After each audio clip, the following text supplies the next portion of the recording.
Assalamualaikum warahmatullahi wabarakatuh. Shalom, Om Swastiastu, Namo Buddhaya, salam kebajikan. Selamat datang kembali di Mahawira Channel, tempat di mana ketakutan akan menjadi teman kita. Lorong misteri kita jelajahi, menembus batas alam dimensi. Kali ini saya akan bercerita mengenai seorang yang bersekutu dengan iblis. Ia berani menggadaikan jiwanya untuk menikah dengan iblis agar dikaruniai seorang keturunan dan diberikan kekayaan yang melimpah. Jadi bersiaplah, kita akan menelusuri kisahnya sekarang.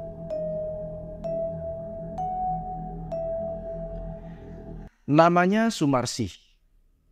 Ia adalah seorang istri dari petani yang bernama Marsudi. Mereka ini hidup di sebuah kampung di Jawa Timur. Dan kejadian ini terjadi pada tahun 2000 silam. Marsudi dan Sumarsih telah menikah selama 10 tahun. Tapi mereka belum juga dikaruniai seorang anak. Mungkin bagi mereka itu biasa saja, karena memang belum mendapatkan karunia dari Tuhan. Akan tetapi, omongan dan gunjingan tetangga yang membuat kuping Sumarsih kian memanas. Ada yang bilang Sumarsih mandul lah, ada yang bilang kualat lah, ada yang bilang kalau mereka berdua emang gak pantas dapat keturunan. Karena kalau dapat keturunan, kasihan anak mereka gak bisa makan. Berkali-kali Marsudi mengingatkan Sumarsih untuk tetap sabar dan tidak mempedulikan omongan orang lain. Namun mungkin rasa jengkel Sumarsih sudah memuncak. Hatinya sudah terbakar oleh omongan para tetangga yang penuh dengan cibiran.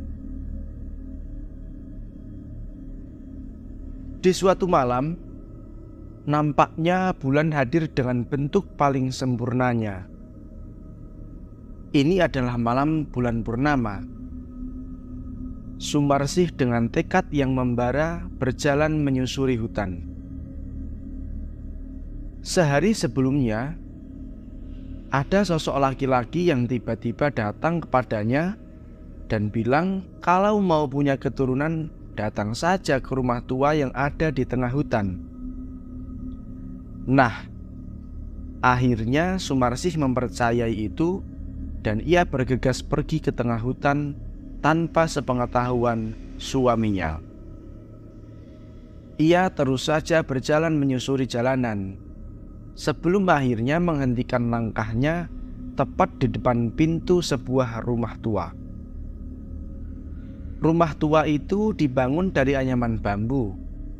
Suasananya hening dan gelap. Hampir tidak ada warga desa yang berani masuk ke hutan, apalagi mendatangi rumah tua itu. Karena hutan itu terkenal angker.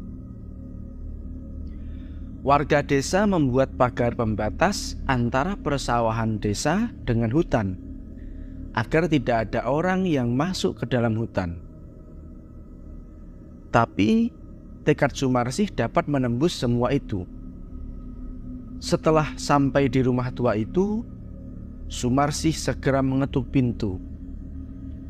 Ia kemudian dipersilahkan masuk oleh kakek tua yang bernama Mbah Seto. Mbah Seto ini berperawakan kurus dengan rambut yang sudah memutih semua. Di dalam rumah ternyata sudah disiapkan berbagai perlengkapan untuk ritualnya Sumarsih. Ternyata Mbah Seto sudah tahu maksud kedatangan Sumarsih ke situ. Saya tahu kamu sudah 10 tahun menikah dan belum diberikan keturunan kan? Betul, Mbah.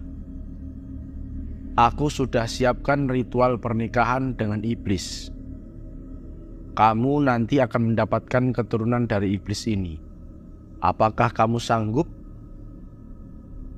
"Aku sanggup, Mbah. Pokoknya aku udah gak betah dicemooh terus sama warga desa. Aku ingin segera punya anak." Sumarsih akan melakukan ritual pernikahan dengan iblis yang dipercaya akan memberikan keturunan dan menjamin kehidupannya. Namun yang luput oleh Sumarsih adalah konsekuensi atas perjanjian tersebut. Padahal semua persekutuan dengan iblis pasti ada tumbalnya. Mbah Seto segera memulai ritualnya. Ia menyalakan 3 buah lilin warna merah. Ia kemudian berjalan ke arah satu cawan dan sebuah tungku. Sumarsih melihat kepulan asap seketika menyebar, mengepul yang berasal dari dupa yang baru saja ia bakar dan ia letakkan dalam tungku. Tak lama aroma dupa dan wangi bunga 7 rupa tercium oleh Sumarsih. "Nduk, lakukan ritualmu dengan tungku yang sudah aku siapkan," ujar Mbah Seto sembari menunjuk tungku ukuran kecil yang sudah mengembulkan asap kemenyan dan disambut oleh anggukan Sumarsih.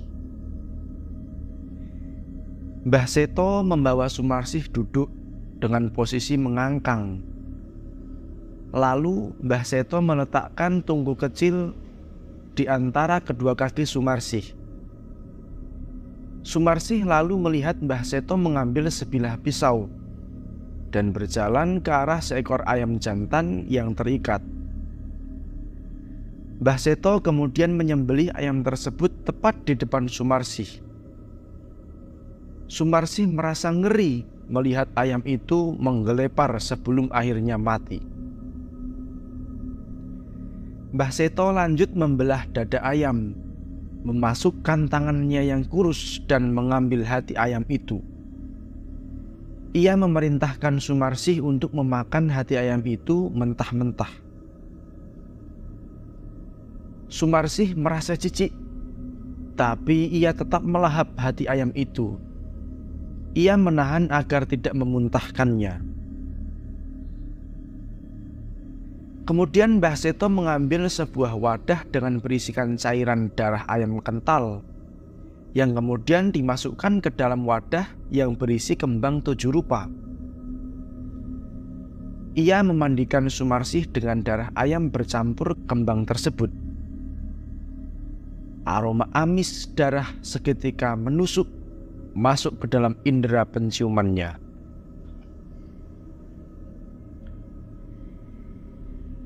Proses ritual akhirnya selesai. Mbah Seto kemudian membuka pintu lemari, mengambil kain berwarna putih dan melilitkan ke tubuh Sumarsih. Dengan tubuh yang penuh darah ayam dan kembang, Sumarsih duduk di tepi ranjang, menunduk dan mengikuti Mbah Seto untuk mengucapkan mantra. Setelah itu, Mbah Seto mempersilakan Sumarsih untuk tiduran di ranjang, sedangkan Mbah Seto keluar meninggalkannya. Tak lama setelah itu, terdengar suara gemuruh angin. Cahaya lilin tiba-tiba padam. Sumarsih merasa ada sesuatu yang baru saja datang. Sosok laki-laki dengan badan tinggi, dengan mata yang merah menyala. Ia memandangi Sumarsih dari kepala hingga kaki. Sumarsih merasakan hawa panas serta aroma busuk menyengat. Sosok itu mendekati Sumarsih dan menariknya. Sumarsih tidak bisa bergerak dan ia hanya pasrah, disetubuhi oleh sosok hitam yang menyeramkan.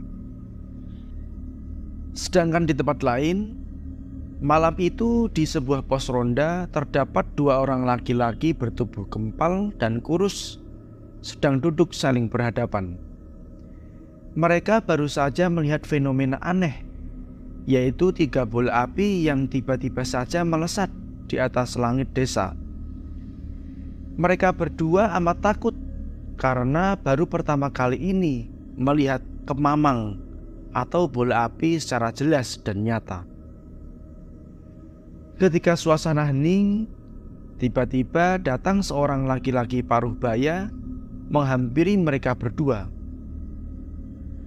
Nampaknya mereka sudah kenal siapa lelaki itu, karena begitu sampai, mereka saling berjabat tangan dan ikut duduk di pos ronda. Iki bakal ono balak gede ning desa iki. Ono sik lagi wae nglakoni ritual terlarang. Iku artine siji kekuatan ireng melu lahir.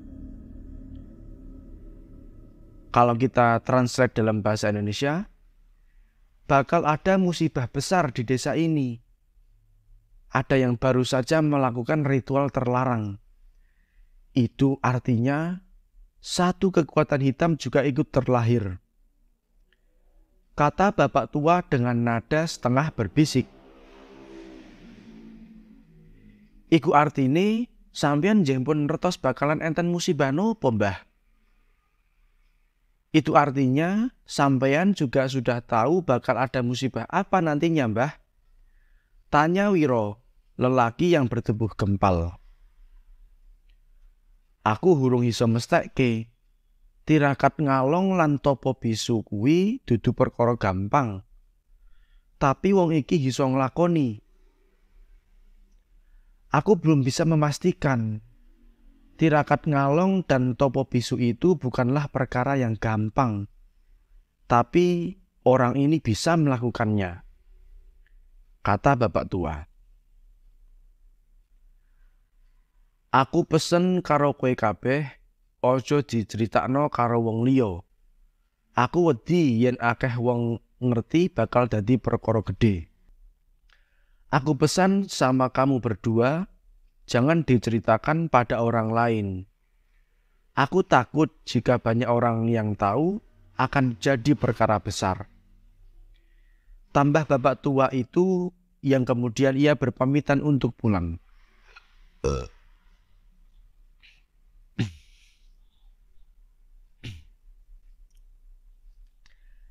Apa yang terjadi pada malam itu sungguh mengejutkan. Seakan keajaiban terjadi karena beberapa hari kemudian Sumarsih hamil pertama kali sejak 10 tahun pernikahannya. Marsudi begitu senang dengan kehamilan istrinya itu. Dia tidak tahu bahwa anak yang dikandung istrinya bukanlah anak dari dirinya, melainkan anak iblis. Begitu juga dengan warga desa. Semuanya ikut senang, kecuali Mbah Seno, Wiro, dan Tukiman yang menyaksikan kejadian aneh beberapa hari yang lalu. Selama masa hamil, tidak ada hal aneh yang terjadi pada Sumarsih maupun Marsudi. Semua berjalan normal. Sumarsih juga tidak menampakkan hal yang mencurigakan. Ia bisa menutupi rahasianya dengan sangat baik. Namun, ketika akan melahirkan, hal yang mengerikan pun terjadi. Waktu itu hari Selasa Pon, sore hari. Cuaca sangat tidak bersahabat karena hujan lebat diiringi suara petir yang menyambar-nyambar. Sumarsih teriak kesakitan, perutnya terasa lemas. Rasanya ia mau melahirkan. Marsudi segera keluar rumah untuk mengundang dukun bayi. Di samping itu, Sumarsih terus mengerang kesakitan. Ia teriak sekencang-kencangnya karena perutnya semakin terasa sakit. Suasana gelap dan ia hanya terbaring sendirian di kamar tidurnya.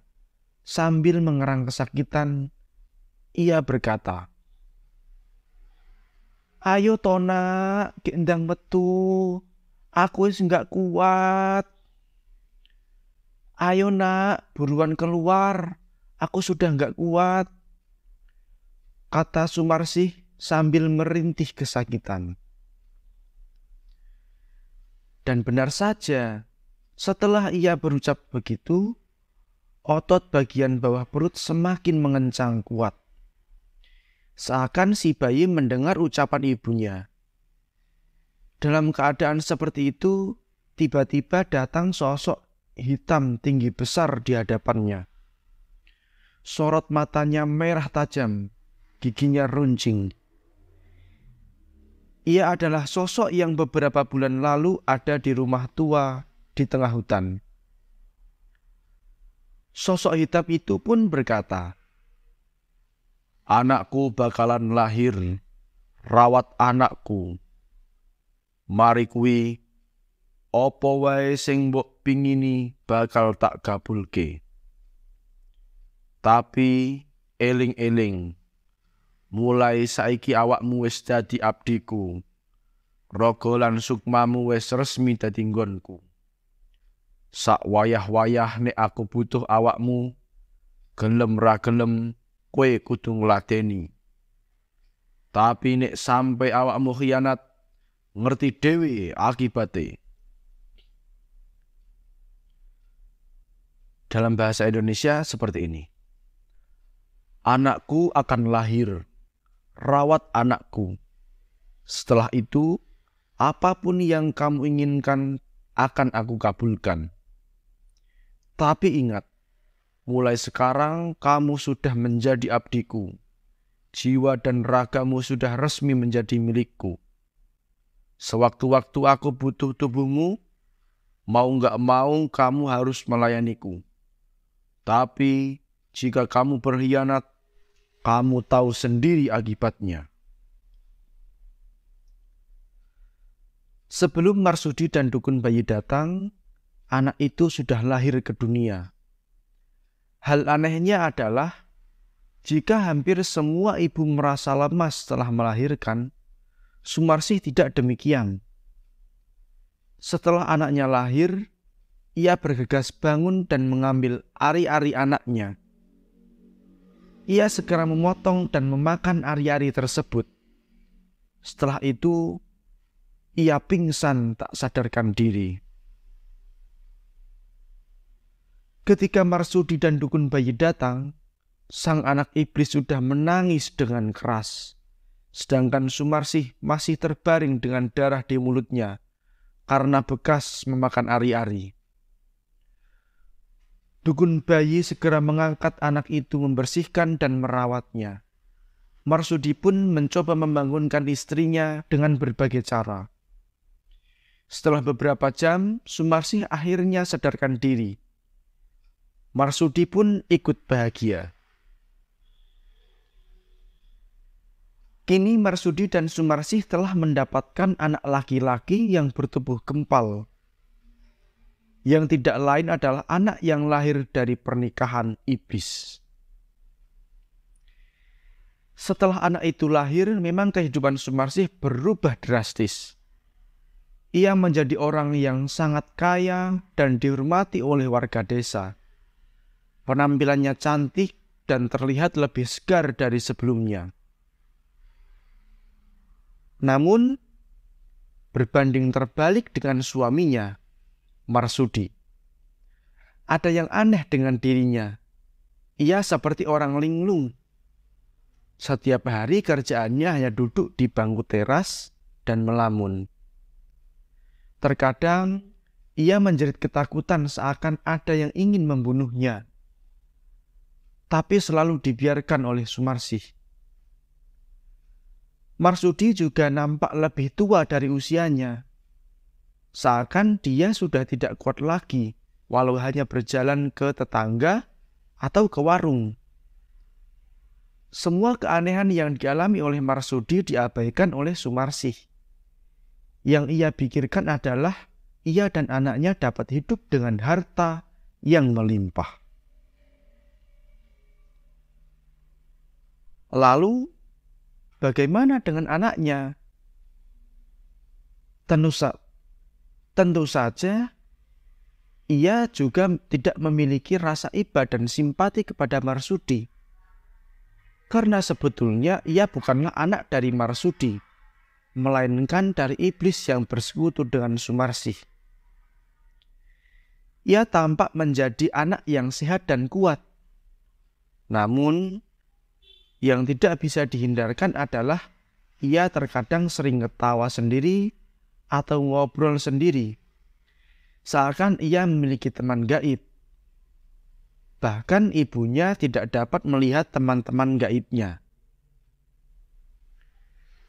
Beberapa tahun kemudian, Marsudi pun meninggal dunia dengan sangat tidak wajar. Ia terbaring di kamar tidur selama seminggu, tanpa makan, tanpa minum. Hanya berbaring dengan mata mendelik dan mulut menganga. Semua warga yang menyaksikan itu merasa takut. Bahkan sudah dipanggilkan orang pintar dari desa sebelah, tapi tidak juga sembuh. Akhirnya di suatu malam Sumarsih berkata dengan sosok hitam besar, "Silahkan kalau mau bawa suamiku, aku merelakan dia sebagai tumbal." Barulah setelah ia berucap, Sumarsih mengembuskan nafas terakhirnya dengan kondisi yang sama, mata mendelik dan mulut menganga. Oke, itulah sedikit kisah tentang seorang wanita yang bersekutu dengan iblis, atau lebih tepatnya menikah dengan iblis, hanya karena ingin memiliki seorang anak. Akan tetapi, setiap persekutuan dengan iblis pastilah ada konsekuensinya. Dan ini adalah konsekuensi yang pertama, yaitu suami dari Sumarsih diambil jiwa dan raganya oleh sang iblis. Nantinya akan ada konsekuensi berikutnya untuk Sumarsih dan juga anaknya. Nantikan cerita selanjutnya dari pernikahan iblis ini bersama kami di Mahawira Channel. Sekian cerita dari kami. Wassalamualaikum warahmatullahi wabarakatuh.